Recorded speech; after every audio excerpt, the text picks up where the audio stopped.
Currently, Revenant Spear, especially with Renegade in PvE, is performing really strongly. The benchmark currently is about 52,000 DPS. It's really strong and will get nerfed in the future for sure. So in this guide I will explain all what you need to know to play this build to its fullest. I'm Surma, let's jump right in. You use full Viper stats for everything and Trapper rune. If you can afford it, you can use condition damage infusions. For relic, you use the relic of the fractal so that you get some more bleeding and burning on torment. And for your weapon, you actually only use spear with earth and torment. You can use a second spear for a little bit more DPS and you swap it to proc your sigils, but in most cases that's not that much of a DPS increase, and for harder encounters I would say swapping to staff for more CC with the 5 skill is more, let's say, realistic. So you just camp spear for all damage, and if you really need staff you can swap to it. That's what I think is the best. So, and for food you will want to use Toxic Focusing Crystals and Meaty Asparagus Skewers for more torment duration.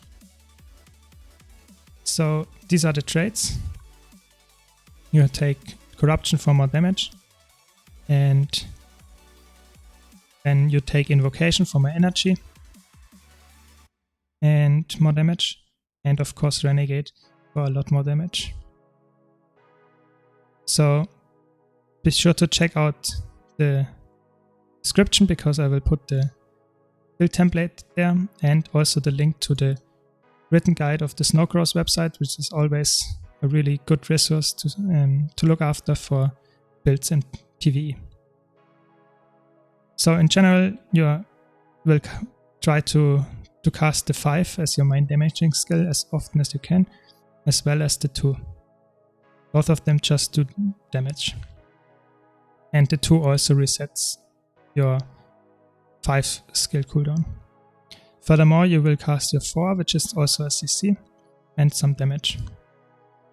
And then you will use the 7 and the 8, in my case, Ice Razor's Ire and Razor Claw's Rage, to deal even more damage. But the most important skill is Embrace the Darkness, because it pulses AoE Torment. Every time you use a skill, it even gets empowered.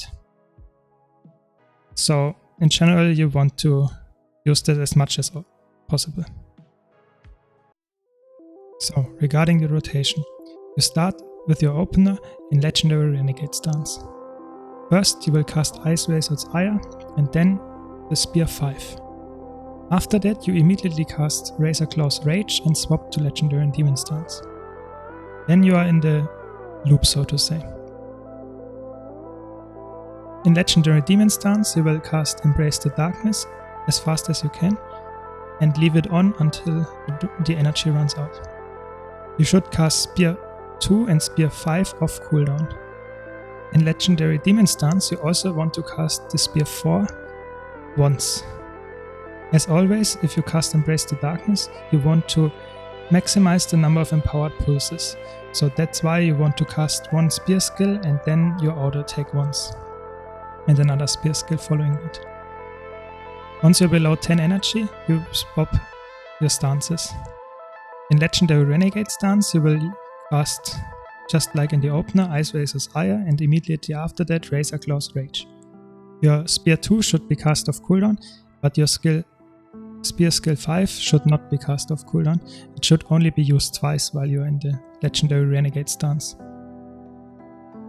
Also, you want to use Citadel Bombardment once every time you are in this stance. When your Ice Razor's Ire is back off cooldown, you should have enough energy to cast it and then immediately swap back to Legendary Demon stance. Very important, every time you swap you should be under 10 energy so that you get more energy back. It's the concept of the rotation. You just follow the steps until the boss is dead. Here's a clip of me doing the rotation.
If you found this video helpful, please leave a like, and if you want to see more content like this, please don't forget to subscribe.